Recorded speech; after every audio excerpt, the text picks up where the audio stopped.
இயேசு ராஜாவை நான் பார்த்தால் போதும், மகிமையில் அவரோடு நான் வாழ்ந்தால் போதும்.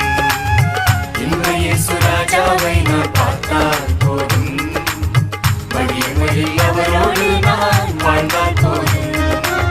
நித்தியமா மோட்ச வீட்டில் சேர்ந்தால் போதும், நித்தியமா மோட்ச வீட்டில் சேர்ந்தால் போதும்.